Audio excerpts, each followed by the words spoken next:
तो इस वीडियो में हम स्टार्ट कर रहे हैं एक्सरसाइज 1.2 का सॉल्यूशन। इससे पहले हमने एक्सरसाइज 1.2 के एग्जाम्पल किए हैं और बिल्कुल एग्जाम्पल के जैसे क्वेश्चन ही हम 1.2 के सॉल्यूशन में करेंगे। 3 क्वेश्चन हैं।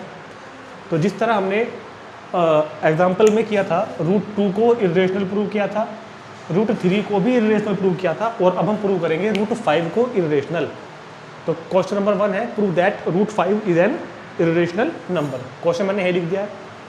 तो जैसे कि मैंने बताया था कि आप इसको कॉन्ट्राडिक्शन मेथड से प्रूव करोगे, मतलब जो प्रूव करना है ना उसका उल्टा मान लेंगे कि √5 एक रेशनल नंबर है और फिर एक रॉन्ग एजम्पशन पर एक रॉन्ग कंक्लूजन पर पहुंच जाएंगे। ठीक है, तो तरीका क्या बताया था, let √5 is a rational number.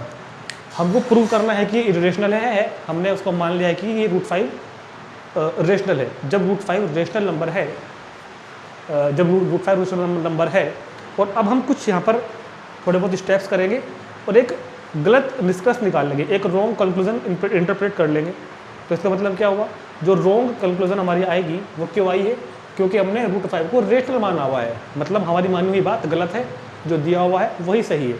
इसको बोलते हैं कॉन्ट्रडिक्शन मेथड। और ज़्यादा अच्छे से समझने के लिए पहले आप इस एक्सरसाइज की जो एग्जाम्पल वीडियो है लिंक मिल जाएगा आपको डिस्क्रिप्शन में, वहाँ पर जाकर जरूर देखें एक बार। तो let √5 is a irrational number, let √5 is a irrational number, so √5 written as the form of P/Q। ये बताया था ना कि अगर √5 रेशनल नंबर है तो हम √5 को लिख सकते हैं P/Q की फॉर्म में, where P and Q are integers, क्योंकि रेशनल नंबर जो होता है वो P/Q की फॉर्म में होता है। P and Q are integers and Q is not equal to 0। ये तो होती है ना, P और Q इंटीजर्स और Q is not equal to 0 and PQ have no common factor other than 1। P का और Q का कोई भी कॉमन फैक्टर नहीं है। समझ आ रही है बात, P का और Q का कोई भी कॉमन फैक्टर नहीं है, मतलब PQ इस तरह की क्वांटिटी नहीं है, इस तरह की कि जो कट सकती हो, जैसे कि कट सकता है किससे, 6 से। ये जो PQ है ना, ये इस तरह की क्वांटिटी है कि कटने के बाद ही आई है, इसका कोई भी कॉमन फैक्टर नहीं है, ये मतलब है बात का। तो ये बात लिखनी जरूरी होती है कि √5 is equal to P/Q where P and Q are integers, Q is not equal to 0 and P and Q have no common factor other than 1। अब हम एक गलत इंटरप्रेशन निकाल लेंगे और हमारा काम हो जाएगा। ठीक है, तो पहले क्या करते हैं, Q को भी इधर भेज देते हैं। तो जब √5 इंटू Q और इधर क्या रह गया P। अब दोनों तरफ का स्क्वायर करेंगे, squaring both side, squaring both sides. जब दोनों तरफ का स्क्वायर करोगे तो √5 का square 5 into Q square is equal to P square. ये आपने दोनों तरफ का स्क्वायर कर दिया, 5 को ले जाओ अपोन में, तो Q square is equal to P square upon 5। अब एक बार बताओ, इस बात को हम कैसे लिखेंगे, इधर ध्यान से देखो, P स्क्वायर को डिवाइड किया हुआ है 5 से और क्या आया है, डिवाइड कर Q स्क्वायर आ गया। इसका मतलब क्या हुआ कि 5 डिवाइड कर देता है P स्क्वायर को, 5 डिवाइड्स P स्क्वायर। भाई हम अगर कह रहे हैं कि 24 को 6 से डिवाइड करके 4 आ गया, तो मतलब इसने इसको प्रॉपर काट दिया ना, तभी तो आया है 4। इसका मतलब क्या हुआ है कि 6 डिवाइड्स 24। तो क्योंकि P स्क्वायर को डिवाइड किया हुआ है 5 से और कितना आया है Q स्क्वायर, मतलब 5 डिवाइड्स P स्क्वायर। और जो एक थ्योरम हमने आपको कराई थी इससे पहले वाली वीडियो में, उस थ्योरम के अकॉर्डिंग अगर 5 डिवाइड्स P स्क्वायर तो इम्प्लाइज 5 डिवाइड्स P। अगर 5 डिवाइड्स करेगा P स्क्वायर को तो 5 डिवाइड किसको भी करेगा, P को भी करेगा, बाय ए थ्योरम। ये थ्योरम हमने इस एक्सरसाइज की जो इंट्रोडक्शन वीडियो है उसमें हमने की थी। ठीक, 5 डिवाइड्स P, जब 5 डिवाइड्स P है, जब बच्चों 5 डिवाइड्स कितना है P, तो हम 5 को ऐसे लिख सकते हैं ना, 5 डिवाइड्स P, तो P इज इक्वल टू कितना होगा, 5n की फॉर्म का, where n is a natural number, जहाँ पर n क्या होगा, एक नेचुरल नंबर।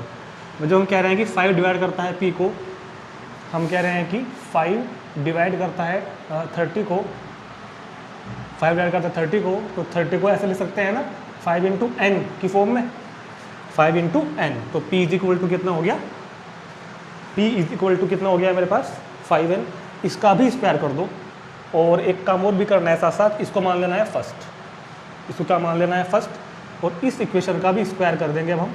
ये तरीका है करने का, squaring both sides, squaring both sides. जब दोनों तरफ का स्क्वायर करोगे तो p का स्क्वायर p स्क्वायर और 25 n स्क्वायर, इसको मान लेंगे सेकेंड। अब फ्रॉम फर्स्ट एंड सेकेंड,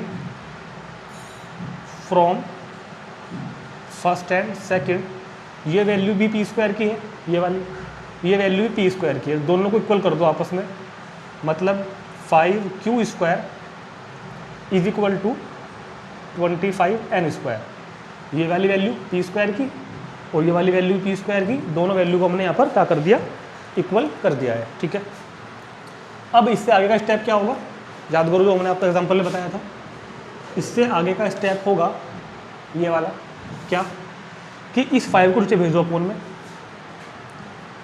इस 5 को नीचे भेज दो अपोन में, तो कितना हो गया, q square is equal to 25n square upon 5, q square is equal to 25 upon 5, ये इससे कैंसिल हुआ, तो q square is equal to 5n square, 5 आ जाएगा अपोन में, तो 5 अपोन में आ जाएगा, तो n स्क्वायर की वैल्यू क्या हो जाएगी, q स्क्वायर अपॉन 5। देखो यहाँ पर बिल्कुल एक ऐसा रिजल्ट बन के आ गया हमारे पास फिर दोबारा से। तो जब q स्क्वायर को डिवाइड किया 5 से तो कितना आया, n स्क्वायर, इसका मतलब 5 डिवाइड्स, इसका मतलब 5 डिवाइड्स q स्क्वायर, और जब 5 डिवाइड करता है q स्क्वायर को, तो थ्योरम से 5 डिवाइड्स किसको भी करेगा, q को, ये जो थ्योरम मैंने आपको बताई थी, 5 डिवाइड्स q स्क्वायर, तो 5 डिवाइड्स q स्क्वायर, वो q। अब क्या मतलब हुआ बात का, 5 डिवाइड करता है q को और 5 डिवाइड करता है p को, समझो, 5 डिवाइड किसको कर रहा है, p को, q को, और 5 डिवाइड कर रहा है p को, मतलब 5 दोनों का फैक्टर हो गया common. So 5 is A common factor, 5 is A common factor of p and q। 5 जो है वो कॉमन फैक्टर है किसका, p एंड q का। तो हमने यहाँ पर ये सारा काम करके ये प्रूव किया है अभी तक कि 5 जो है वो कॉमन फैक्टर किसका है, p और q का, जबकि हमने स्टार्टिंग में क्या एज्यूम किया था कि p और q का तो फैक्टर कॉमन कोई है ही नहीं है, क्या अलावा, जबकि अभी क्या आ गया है, p और q का फैक्टर 5, तो मतलब ये रिजल्ट गलत है। तो ये हमारी बात को कॉन्ट्राडिक्ट कर रही है, इसका विरोध कर रही है, तो क्या लिखेंगे यहाँ पर हम, which is contradiction, which is contradiction because p and q have common factor, because p and q have common factor as 1, क्योंकि p और q का तो कॉमन फैक्टर 1 है बाई अवर एज्यूम्पशन, जो हमने ऊपर माना हुआ है। क्यों है ये, बाई अवर एज्यूम्पशन, बाई आवर एसम्पशन, तो क्योंकि ये जो है हमारी बात को विरोध कर रही है। So our initial assumption is wrong, so our initial, मतलब ये वाली बात हमने मानी हुई है गलत है, so our initial assumption is wrong, हमारी इनिशियल एजम्पशन जो है वो रॉन्ग है।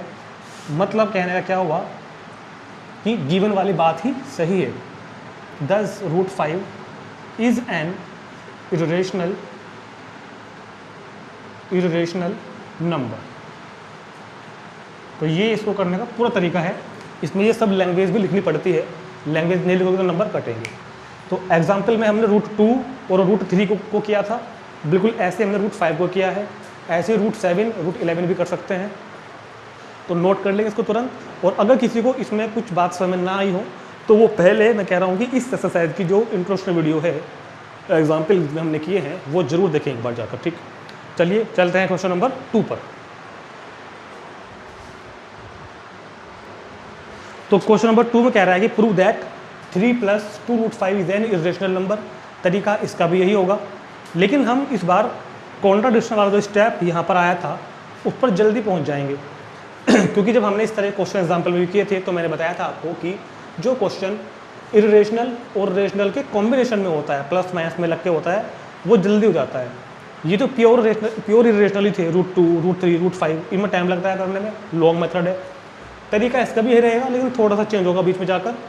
तो क्वेश्चन नंबर 2 और क्वेश्चन नंबर 3 के तीनों पार्ट सेम होंगे, बिल्कुल सेम। तो हमने पहले मान लिया, वही अपना उल्टा मान लिया उसका, कि लेट 3 + 2√5 ए रेशनल नंबर। 3 + 2√5 कैसा है? एक रेशनल नंबर है। तो जब 3 + 2√5 एक रेशनल नंबर है, तो हम 3 + √5 को लिख सकते हैं P/Q की फॉर्म में, लिख सकते हैं ना, P/Q की फॉर्म में, where P and Q are integers, Q not equal to 0 and P and Q have no common factor other than 1। ये बात जरूर लिख लीजिए। अब इसको करने का तरीका एग्जाम्पल में बताया था, अब फिर बता रहा हूँ कि जो इरेशनल है वो यही रखना है, और जो रेशनल वाले नंबर दिख रहे हैं वो उधर भेज देने हैं आपको। इधर सिर्फ क्या रोकना है? इरेशनल। इधर क्या रोकना है मेरे को? इरेशनल। तो 2√5 = 3 गया इधर, तो P/Q -3, ये 3 जो है इधर आ गया, ठीक। अब 2√5 इसका हमने एलसीएम ले लिया, नीचे के आ गया एलसीएम Q, तो Q की 3 मल्टीप्लाई करोगे तो P - 3Q। अब 2 आ गया अपॉन में, तो √5 = P - 3Q अपॉन 2Q। तो जब आप यहाँ तक पहुँच जाओ, जिस स्टेप पर इरेशनल वाला नंबर एक तरफ और बाकी जो सब थे वो एक तरफ आ जाए, तब आपको एक बात सोचनी है, ऑब्जर्व करनी है यहाँ देख के। वो बात ये होगी कि ज़रा मुझे बताओ कि इस वाले एक्सप्रेशन में P और Q क्या है? P और Q इंटीजर्स हैं। P और Q क्या है? दोनों इंटीजर्स हैं। और ये 3 और 2 क्या है?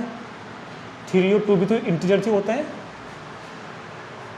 जब हमने P में से 3Q को माइनस किया, तो ये भी तो इंटीजर ही रहेगा, integer minus integer upon integer, और डिवाइड किया 2Q से, तो ये अपने आप में इंटीजर, ये अपने आप में इंटीजर, तो इंटीजर अपॉन इंटीजर, तो इंटीजर अपॉन इंटीजर क्या होता है? Rational number.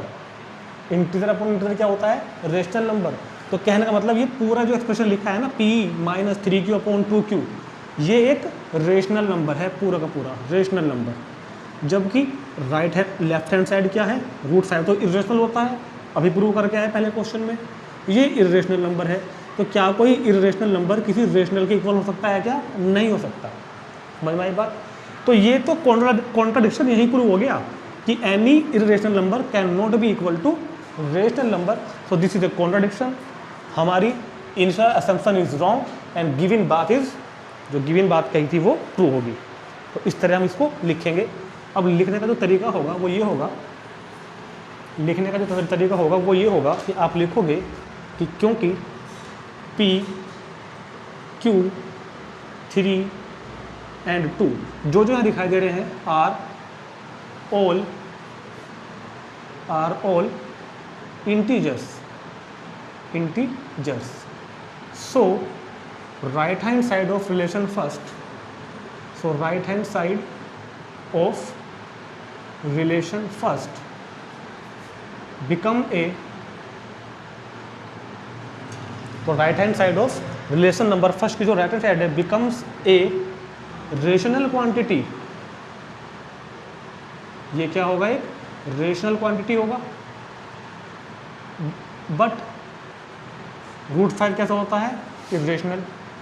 But √5 is an irrational number, but √5 is an irrational number.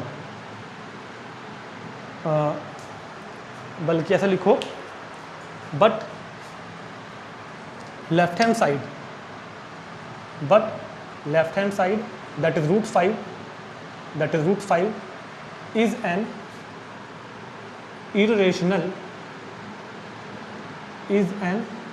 Irrational number. तो राइट हैंड साइड रेशनल है, लेफ्ट हैंड साइड इरेशनल है, and any rational number cannot be equal to any irrational number, और कोई rational number किसी भी irrational के equal नहीं हो सकता। तो ये मसला क्यों हुआ? क्योंकि हम बात गलत लेके चले पहले ही। तो मतलब कहना है क्या हुआ? So our initial assumption is wrong, so our initial assumption, so our initial assumption is wrong, हमारी इनिशियल एसम्पशन जो है वो रॉन्ग है। मतलब कहने का क्या हुआ? अतः 10 जो गिवन नंबर था वो बात ही ट्रू है जो ऊपर लिखी हुई है कि 3 + 2√5 is an irrational number, is an irrational number. तो इस तरह हम इस क्वेश्चन को पूरा करेंगे। लैंग्वेज जो हमने लिखी है ये आपको जरूर लिखनी है, ठीक। वो लैंग्वेज यहाँ पर कुछ और ही बन सकती है, हो सकता है आपके स्कूल वाले टीचर आपको कुछ और लैंग्वेज लिखवाएं, वो भी ठीक ही होगी बिल्कुल। हमको तो ये बताना है कि ये बात जो बन गया ये गलत है, बस उसको अपने शब्दों में हमको लिखनी है, चाहे वो लैंग्वेज कैसे बनाओ कोई प्रॉब्लम नहीं है, ठीक है। तो तुरंत नोट कर लेंगे इस क्वेश्चन को और फिर देखते हैं क्वेश्चन नंबर 3 के 3 पार्ट हैं, बिल्कुल ऐसे ही करेंगे अभी। नोट करो उसको तुरंत। और देखो इसमें चेंज कर दूंगा मैं, लैंग्वेज भी नहीं, जो लैंग्वेज भी चेंज नहीं करूँगा इस बार। तो तीसरा फर्स्ट पार्ट देखते हैं, बिल्कुल सेम क्वेश्चन करने वाले हैं हम, कुछ भी अलग नहीं करने वाले। तो थर्ड का फर्स्ट पार्ट कह रहा है कि prove that 1/√2 is an irrational number. तो हमने क्या मान लिया? Let 1/√2 a rational number. अब थोड़ा सा चेंज करते हैं जरा यहाँ पर, बस इतना चेंज करना पड़ेगा और कुछ नहीं। जब 1/√2 इरेशनल 1/√2 को हमने रेशनल मान लिया तो 1/√2 को लिख सकते हैं कैसे? P/2 की फॉर्म में, where same to same statement लिखेंगे बिल्कुल। अब क्या बताया था कि इधर रखना है आपको केवल इरेशनल वाली क्वांटिटी, बाकी सब उधर भेज देंगे। तो दोनों साइड को उल्टा कर देते हैं जरा। जब उल्टा करोगे तो 1/√2 का क्या हो जाएगा? √2/1, और इधर कितना हो गया? Q/P। और ये क्या बन गई मेरे पास? फर्स्ट। अब ये बताओ, जब P/Q रेशनल है और P और Q क्या है? Q और P क्या है? इंटीजर्स हैं। तो Q/P भी तो रेशनल ही होगा अगर P की वैल्यू 0 ना हो तो क्योंकि अगर P अगर 0 हो गया तब तो ये कैसा बन जाएगा? इनफाइनाइट बन जाएगा। तो यहाँ पर हम क्या लिखेंगे? क्योंकि P तो थोड़ी सी लैंग्वेज चेंज कर देंगे बस यहाँ पर। क्या लिखेंगे? क्योंकि P एंड Q, बल्कि इसमें यहाँ पर लिखोगे आप Q जो कि 0 नहीं है। P की वैल्यू यहाँ पर हमने कैसे ली है? नॉन जीरो वाली। P is not equal to 0 and Q are all integers. बस P लेकिन 0 नहीं है यहाँ पर, क्योंकि P 0 नहीं हो सकता। P and Q are all integers, so right hand side of relation first. इसमें क्या करोगे आप? Relation number first. और ये बात पीछे वाले क्वेश्चन में भी रह गई, नोट कर देना अभी। Relation first becomes a rational quantity, क्योंकि ये है तो ये भी P/Q की फॉर्म में, but left hand side that is √2, that is कितना? √2 is an irrational number and any rational number can not be equal to any irrational number. तो our initial assumption is wrong. दस कहने का मतलब 1/√2 is an irrational number. तो कुछ नहीं किया, उसमें पर डिजिट चेंज कर दिया हमने, वही किया नहीं। हमको तो ये दिखाना है कि लेफ्ट हैंड साइड इरेशनल है, राइट हैंड साइड रेशनल है, बाकी लैंग्वेज सब कुछ सब सेम रहेगी। तो तुरंत नोट करो इसको। फिर देखते हैं इसका सेकंड पार्ट। अब देखते हैं इसका सेकंड पार्ट। तो इस बार क्या है? इस बार क्या है हमारे पास? कह रहा है कि 7√5 prove that 7√5 is an irrational number.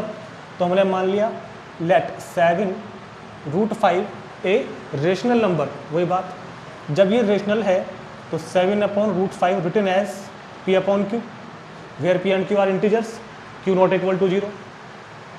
√5 को उधर छोड़ना है, 7 लाना है अपॉन में। ये बताया ना कि इरेशनल यहीं रखो, इसको नीचे ले आओ, तो P/7Q बन गया, तो ये नीचे गया। अब बताओ P/7Q इंटीजर अपॉन इंटीजर, तो रेशनल। √5 कैसा है? इरेशनल, तो सेम लैंग्वेज। तो इस बार क्या आएगा? क्योंकि P एंड Q और साथ में 7 भी, साथ में 7 भी आएगा इस बार तो, क्योंकि P Q and 7 are all integers. तीनों क्या है? इंटीजर। भाई P भी इंटीजर, Q भी इंटीजर, 7 भी इंटीजर।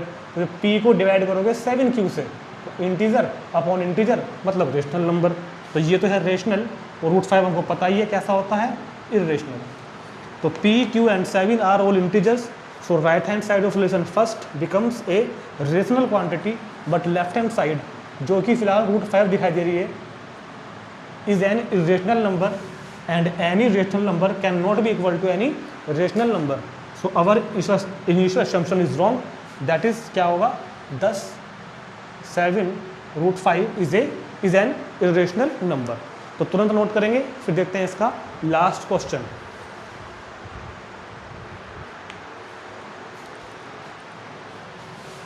अब है तीसरा थर्ड पार्ट, इसी का है अब जो हमारे पास में थर्ड पार्ट 6 प्लस रूट 2। तो प्रूव करना है 6 प्लस रूट 2 को इरेशनल, उल्टा मान लेंगे, let 6 plus root 2 is a rational number. जब 6 प्लस रूट 2 रेशनल है तो 6 प्लस रूट 2 को लिख सकते हैं कैसे, P अपॉन Q, रूट 2 यहीं छोड़ो, 6 को भेज दो उधर, तो root 2 is equal to P upon Q minus 6। ठीक है, अब बताओ P अपॉन Q कैसा है, रेशनल, 6 कैसा है, रेशनल, तो रेशनल माइनस रेशनल कैसा होगा, रेशनल, मतलब लेफ्ट हैंड साइड तो रेशनल है, और ये कैसा है, इरेशनल, तो irrational is not equal to rational, हो गया काम खत्म। तो इस बार क्या होगा, इस बार क्या होगा, यहाँ आ जाएगा 6, तो क्या लिखोगे, क्योंकि P, Q and 6 are all integers, so RHS of relation number first becomes a rational quantity, but left hand side that is root 2, that is root 2 is an irrational number, and any rational number cannot be equal to any irrational number, कोई irrational किसी irrational के equal नहीं हो सकता, so our initial assumption is wrong। ठीक है, so our initial assumption is wrong, that is this number जो given था 6 plus root 2 is an irrational number।